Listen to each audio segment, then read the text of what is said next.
what's up? Chris Weinert here. I was watching a video by Maneko64. Mario was talking about the movie Napoleon and stating in there that half of the Royal Navy was recruited and impressed as far as being from other nations, United States even, and pressed into the British Navy, the Royal Navy. And he's right. He's absolutely right. It might even have been a higher number. If you think about it, it's been going on for a while. If not even with the press gangs for the Royal Navy, then even press gangs for pirate ships. It's a Masonic thing. It's the insurance and the market scam and the ripoff of the rube. It's the Ponzi scheme. It's the parlor trick. It's the street hustle. It's the confidence trick. And these guys have been pulling that off for the empire for a long, long time. Before it was the British Empire, it was the French, and then before that the Dutch, and then before that the Spanish, and then before the Spanish with the Roman, and then on and on. Go back through time. These guys have been doing this for a while, and it's the formula they use. And they have their bloodlines, their cadet branches in crucial places, like I say. This is something that's very important for them, holding these choke points down as far as, not leaving anything to chance. Napoleon being one of them as well. Another perfect example in France more recent. When Macron was on the ropes and they were talking about the French people overthrowing Macron and the government, the guy that was going to take military control of France was, a guy in the French military. His last name was de Villiers, Villiers, and he goes back to the first and second Dukes of Buckingham. This guy has been a Grand Master of the Freemasonic Lodge. His family have gone back centuries, 5 centuries, 6 centuries easily, maybe even more. Look up the Grand Masters of Freemasonry. You'll see these guys all over the place. Just one example. But anyways, where I'm going with this is, I was talking on the Carl show the other day with them about them using quadroons. A quarter of the population that they're trying to influence. A local, like say an Indian or someone on one of the isles of the Caribbean or wherever. They would have sometimes kids with these their slaves or their servants or the locals there, and the children being from this cabal or from this group of Masonic insiders would be technically quadroons. A quarter of the British lineage or the Freemasonic lineage.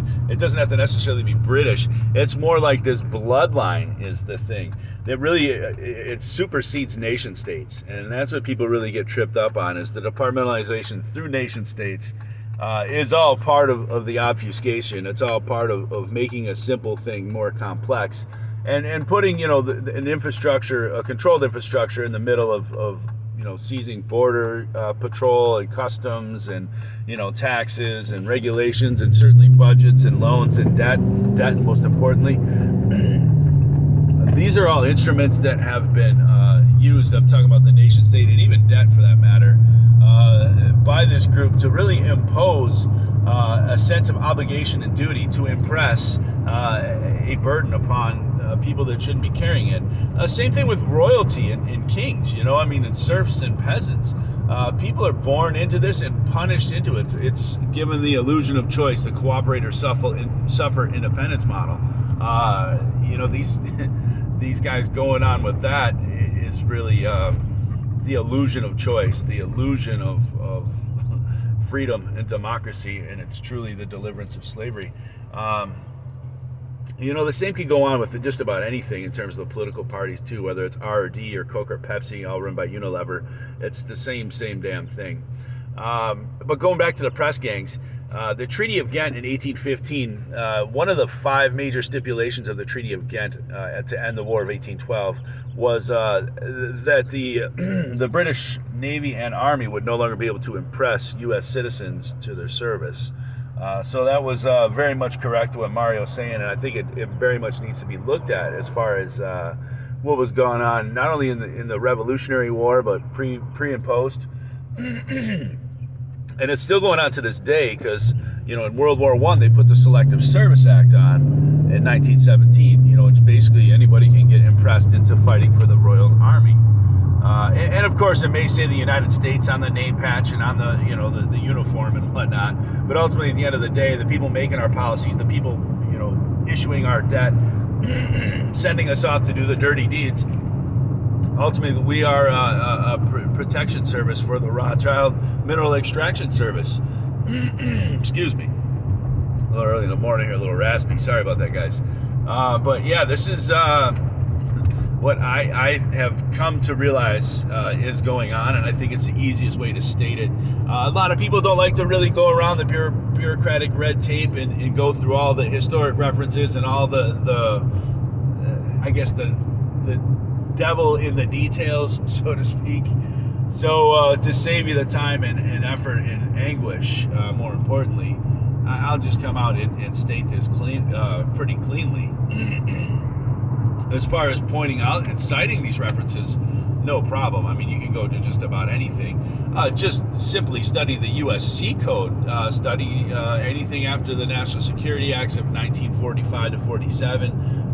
Study the independence model, like I'm stating, with all these different peripheral royal colonies supposedly declaring independence from Britain and then serving as independent instruments of Britain, under a different pretext. So basically, they're just confusing the people and psychologically fooling them into thinking that they are free and autonomous. And ultimately, the crucial choke points and checkpoints are controlled at all times by their offerings and certainly by their operatives. And as I mentioned, quadroons are certainly operatives in this. The trifecta is a perfect one, where you got a Zionist, a part Jew, and a part ethnic.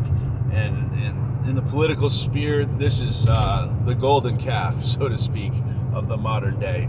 And they reel these people straight out in public and gaslight and script write and put crisis actors in and do a lot of crazy stuff to make these people seem legit. It's amazing to see the amount of social engineering that goes on. If you knew how much money was involved with social engineering tactics and online media, like nudge teams, behavioral insight teams, things like that, wow. The more I look into this, the more I am clearly astounded. Amazing. But, it makes sense, and it's really how they roll the optic out of consensus. It's all about perception management. It's how you can really foment a civil war between the pretext of Democrat and Republican, or Trump and anti-Trump, or things of the sort. And of course, the theater that's coming along with it is very much elemental in creating that atmosphere as well. You're seeing like a Jayhawker, bushwhacker type situation developing out of Kansas, Nebraska acts all over the place. And you're seeing, John Brown and Dred Scott's all over as well. And it's not an accident that the media is sensationalizing, these things and many others, and ignoring things that should be sensationalized. That being said, this gaslighting campaign has been consistent against humanity by this cabal, but I just think now that it's so widespread and you can have this interconnectivity, this departmentalization that they've typically used as nation states or religious empires or just empires themselves are starting to crumble because, word on the street is getting around, and people on other sides of the world can see what the empire is doing everywhere. So that being said, even the controlled opposition of the creation of BRICS and these counter empires, the translocation of not only wealth and assets, but also the outsourcing of labor and production to these new upcoming BRICS countries is very much part of the design of the people that have looted the old country, the old empire, and brought it to a new location. This is something that they have done after they have put in the control and the authoritarian governments and the positions of authority to uphold this wealth. So you know that this whole China virus from China and the back and forth thing is one of the many instruments they're trying to use to foment a larger World War III. So Civil War, World War III, as long as we're fighting each other and not the people that are doing this to us, that's the way they want it. And if we let them keep it this way, that's the way it's going to end up, and you won't recognize humanity when this whole thing's done. So I don't know, putting it out there pretty clean and stating it very bluntly. And to really point these things out, wow, I guess you got to go through, 10 years of archives that I've dedicated to try to reach anybody that will listen at any platform that will allow me to really speak on. And that's very limited and few, but I guess there are some. I'm surprised they've even been up on YouTube for this long. I've been really trying not to push it too much, but I'm more or less just, as I can't take it no more, I get on and do these rants, and I try to keep it somewhat tidy so that, the algorithms and sensors and things of the sort won't chuck me out of there. This would be, I think, man, I'm well over 10 channels on YouTube, and I've had well over, I would think, hundreds, if not 1,000 videos taken down from YouTube, between 5 minutes to an hour and a half. Good stuff, where I'm talking about all the shit that's going on right at this exact moment and in the past and in the immediate future. 10 years ago, 5 years ago, telling you exactly how this shit's going to happen and what they're doing. And really what you got to do is study history, because they're going to just repeat it and rhyme it to be the modern offering. So, man, you really got to look out for these guys hoodwinking you. And I don't know, I think just fight the good fight. And these guys know the good fight. They understand the metrics. They have all the analytics. So, like, they know what people are thinking and feeling. And, of course, they're going to put people, out there on the other side of that thing to fucking harness this shit, man. It is so diabolical and sinister, but these guys don't leave anything to chance like that. So, I guess the only way you'll find the real deal people is listening to what the fuck they say, when they say it, and what they exactly say. Because ultimately at the end of the day, track record is very important at this time and in this place.